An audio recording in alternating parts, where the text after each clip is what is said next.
Hello friends, ମୁଁ ବିକାଶ ପୁଣି ଥରେ ସିରିଜ୍ ଏଜୁକେସନରେ ସ୍ୱାଗତ କରୁଛି। ଆଜି ଆମେ ପଢ଼ିବା ହିଷ୍ଟ୍ରି ଅନର୍ସର କୋର୍ 4ର ୟୁନିଟ୍ 1। ଓକେ, ଦେଖ ପେଜ୍ ନମ୍ବର 13। ହୋଇଥିବାରୁ କନସଲ୍ ଓ ସେନ୍ସର, ପ୍ରେଟକ୍ଟର ଓ କ୍ୱେଷ୍ଟର ଇତ୍ୟାଦି ବିଭିନ୍ନ ଉଚ୍ଚ ପଦାଧିକାରୀ ଓ ବିଚାରପତି ଓ ପ୍ରଶାସକଗଣ ସିନେଟ୍ ଦ୍ୱାରା ନିର୍ବାଚିତ ହେଉଥିଲେ। ସିନେଟ୍ର ସଦସ୍ୟମାନଙ୍କ ମଧ୍ୟରେ ଅଧିକାଂଶ ସଦସ୍ୟ ପୂର୍ବତନ ଶାସନାଧିକାରୀ ଓ ମାଜିଷ୍ଟ୍ରେଟ୍ ହୋଇଥିବାରୁ ସେମାନେ ରୋମାନ ସାଧାରଣତନ୍ତ୍ରର ପ୍ରକୃତି ଶାସନଗତ କ୍ଷମତା ସିନେଟ୍ ହାତରେ ନ୍ୟସ୍ତ ଥିଲା। ସର୍ବସାଧାରଣ ବ୍ୟୟ, ବୈଦେଶିକ ବ୍ୟାପାର, ପ୍ରତିରକ୍ଷା ଆଇନ ଓ ପ୍ରାଦେଶିକ ଶାସନ କାର୍ଯ୍ୟ ଇତ୍ୟାଦି ବିଭିନ୍ନ ବିଭାଗର ତଦାରଖ କରୁଥିଲା ସିନେଟ୍। ଆଇନଗୁଡ଼ିକ କାର୍ଯ୍ୟକାରୀ ହେବା ପୂର୍ବରୁ ସିନେଟ୍ର ଅନୁମୋଦନ ଆବଶ୍ୟକ ହେଉଥିଲା। ଦକ୍ଷ, ଚରିତ୍ରବାନ ଓ ନିଷ୍ଠାପର ବ୍ୟକ୍ତି ଏହି ସିନେଟ୍ର ସଦସ୍ୟ ହେଉଥିବାରୁ ଜାତୀୟ ସଙ୍କଟ କାଳରେ ସେମାନେ ଜାତିକୁ ଉପଯୁକ୍ତ ନେତୃତ୍ୱ ପ୍ରଦାନ କରି ସାଧାରଣତନ୍ତ୍ରର ସୁରକ୍ଷା କରୁଥିଲେ। କିନ୍ତୁ ପରବର୍ତ୍ତୀ କାଳରେ ଯେତେବେଳେ ସିନେଟ୍ ସଦସ୍ୟମାନଙ୍କର ଚରିତ୍ର ଅଧପତନ ଦେଖାଗଲା, ସେତେବେଳେ ସାଧାରଣତାନ୍ତ୍ରିକ ଶାସନ ବ୍ୟବସ୍ଥା କ୍ଷତିଗ୍ରସ୍ତ ହୋଇଥିଲା। ରୋମାନ ଶାସନ ବ୍ୟବସ୍ଥାର ଜନପ୍ରିୟ କକ୍ଷ ବ୍ୟବସ୍ଥାପକ ସଭା। ରୋମାନ ସାଧାରଣତନ୍ତ୍ରର ଅନ୍ୟ ଏକ ଜନପ୍ରିୟ ଅଙ୍ଗ ଥିଲା ବ୍ୟବସ୍ଥାପକ ସଭା। ଏହା ଥିଲା ରୋମାନ ଜନସାଧାରଣଙ୍କ ସଭା। ଏହି ସଭାର ଉଭୟ ସମ୍ଭ୍ରାନ୍ତ ଓ ସାଧାରଣ ଲୋକେ ସଦସ୍ୟ ଥିଲେ। ଏହା ଥିଲା ରୋମାନ ସାଧାରଣତନ୍ତ୍ରର ପ୍ରତୀକ। ଏହି ବ୍ୟବସ୍ଥାପକ ସଭା ଦ୍ୱାରା ପ୍ରସ୍ତୁତ ନିର୍ଦ୍ଦେଶାବଳୀକୁ ଜନସାଧାରଣଙ୍କ ଆଦେଶ ରୂପେ ବିବେଚନା କରାଯାଉଥିଲା।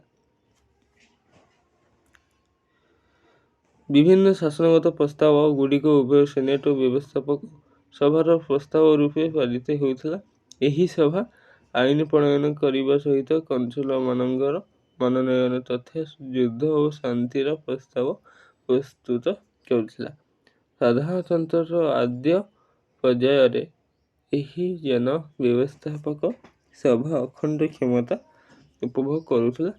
କିନ୍ତୁ ଖ୍ରୀଷ୍ଟପୂର୍ବ ପ୍ରଥମ ଶତାବ୍ଦୀ ବେଳକୁ ସିନେଟ୍ ହାତକୁ ଆଇନ ପ୍ରଣୟନର କ୍ଷମତା ଚାଲିଗଲା ଏବଂ ପରବର୍ତ୍ତୀ କାଳରେ ଏହି ଜନ ବ୍ୟବସ୍ଥାପକ ସଭା ସିନେଟ୍ ଦ୍ୱାରା ନିୟନ୍ତ୍ରିତ ହେଲା। ରୋମାନ ଶାସନ ଅନ୍ୟ ତିନି କକ୍ଷ।